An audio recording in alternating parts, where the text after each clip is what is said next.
Support comes from BECU, a member-owned credit union putting people over profit, offering financial services and support to the community with access to local financial centers, over 30,000 ATMs, and online resources at becu.org. Federally insured by NCUA. Support comes from Soaring Heart Natural Beds, where concern for the health and safety of sleep now extends to everything from curbside pickup and delivery to secure in-store appointments. Showrooms in Seattle, Bellevue, and now in Edmonds, or online at soaringheart.com. Hey, good morning. It's Patricia Murphy. It's Friday. This is Seattle Now. The big rain is coming. Microsoft knows how much longer your remote work is taking, and Macklemore is selling golf wear. The Needling's Lex Vaughn and KUOW's Zaki Hamid are here to break down another week in Seattle. But first, let's get you caught up. If you're unvaccinated, King County is going to require you to show a negative COVID test to do a whole bunch of things starting late next month. After October 25th, the county will require proof of vaccination or a negative test for large outdoor events like sports and concerts, plus indoor spaces like restaurants, bars, movie theaters, gyms, museums, and conferences. Grocery stores, notably, not on the list. Smaller venues will get a little more time. They'll have until early December to start enforcing the rule. Officials say they'll reevaluate in 6 months. We're learning more about the first wave of Afghan refugees headed for the Puget Sound region. The numbers from the governor's office are early and expected to go up. But so far, Kent is expecting about 600 people, followed by SeaTac in Seattle with another 550. The State Department says almost 1,700 Afghan immigrants and refugees are headed to the state. California is the country's largest destination with around 5,000 people on the way. And Seattle's bicycle helmet law appears to be on the way out. The King County Board of Health met yesterday. They agree helmets are important, but the law, that is being inequitably enforced against people of color and homeless people. It's been on the books since 2003 in the city, and in that time, research shows it's reduced bike-related head injuries, brain damage, and fatalities. The board will meet again next month to vote on a repeal. We are heading straight into fall in Seattle. The Seahawks are playing, the Mariners are about to stop playing, and we're finally about to wash away a dry, dusty, breakthrough, COVID-y summer with some real rain. I can't wait. Lex Vaughn is here. She's the editor-in-chief of The Needling, Seattle's only real fake news and community service, I might add, where you can learn that Starbucks is recommending a pumpkin spice booster if your last latte was more than 2 hours ago. Lex, really good to have you here. Thanks. Nice to be here. And my colleague Zaki Hamid is here, Director of Community Engagement at KUOW. Zaki, I'm actually hearing that the pumpkin spice latte is getting sidelined by some apple drink this year. No, keep the OG. All right. Apple crisp macchiato. It just sounds like a stupid apple pie in a cup to me, which I drink my coffee a very specific way. Just like give me regular. some black coffee and I'm good. Well, with half and half, I definitely have a half and half problem. But anyway, no pumpkin spice for me. Time to pull out the rain gear, guys. We are definitely headed into fall, National Weather Service says. We're in for up to 2 inches of rain between today and Sunday. Who's ready? Who's ready? Oh, yeah. Thank God. I mean, this is like the worst Seattle summer ever. I mean, Seattle's supposed to be all about this summer, and I wanted it over. As soon as it started, I'm like, no, we're not friends anymore. You were mean. Give me fall. Hot back summer lasted about a hot minute, honestly. It really did. Maybe 1 week. And then I was like, get out of here.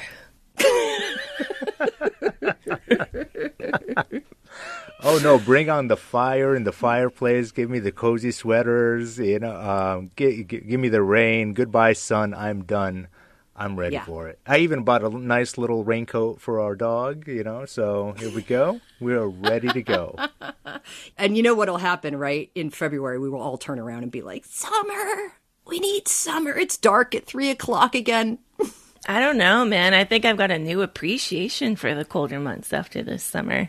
Yeah, I'm not a fan. Well, I'm just not a fan of the heat. I just don't like heat, and we're getting hotter and hotter and hotter. And I'm just not. I've never been a fan of that, even though I'm a desert boy. But I live here for a reason.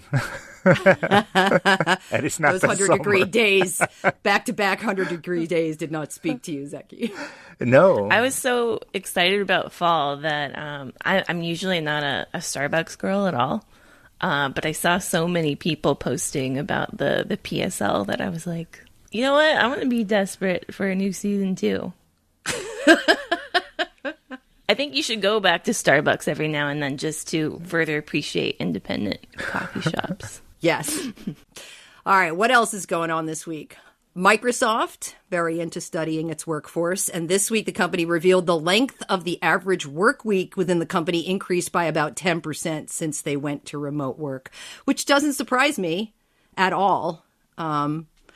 They're saying it might be an indication that employees were less productive or that their day has shifted, right? Time and space is different since we have started remote work. I probably work longer.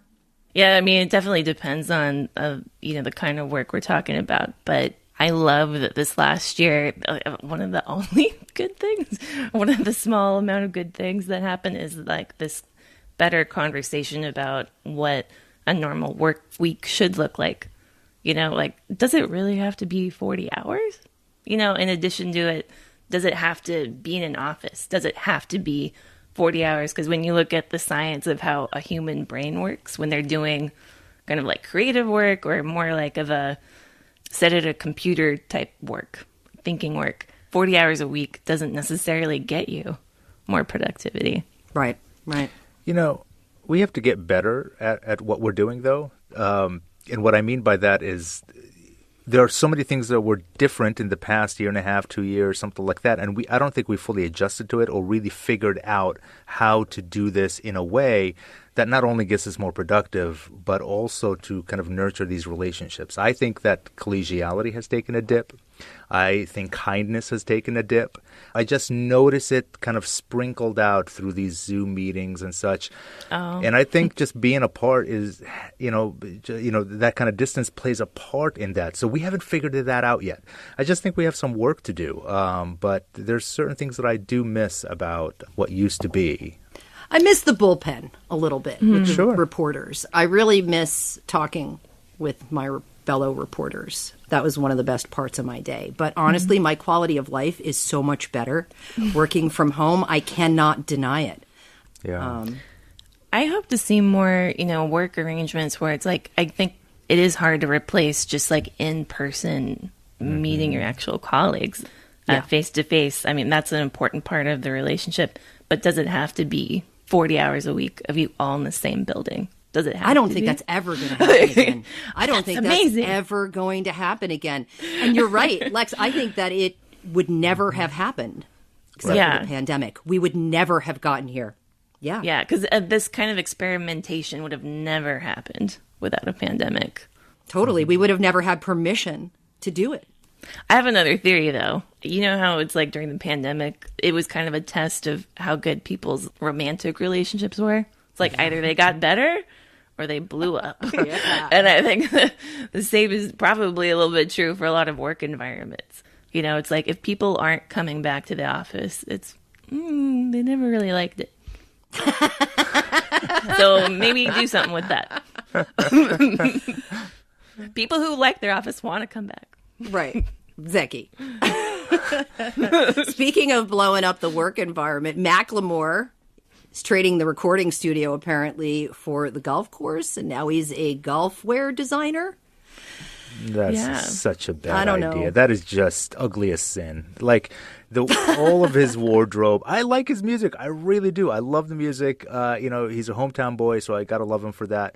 But that fashion sense, oh God, that is just ugly as sin.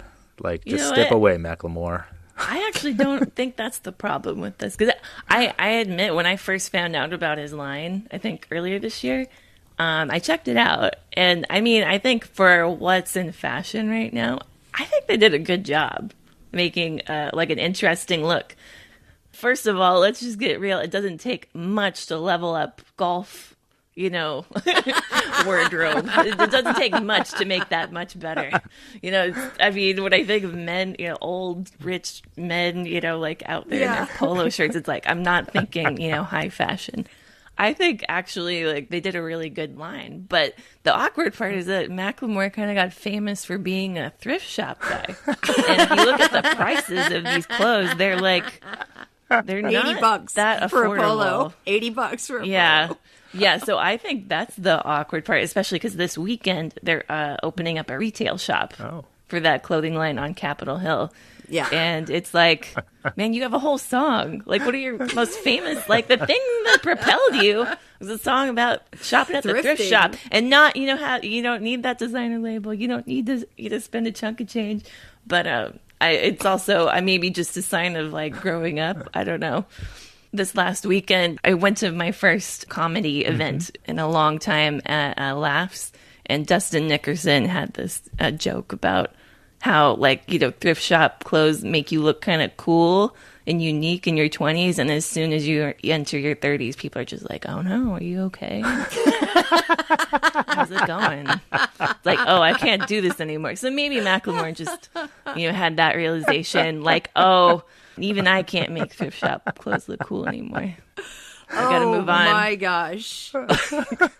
I think you just nailed it. And speaking of cool, we have a new ice rink. Of course, the Kraken opened their $80 million practice facility last weekend in Northgate.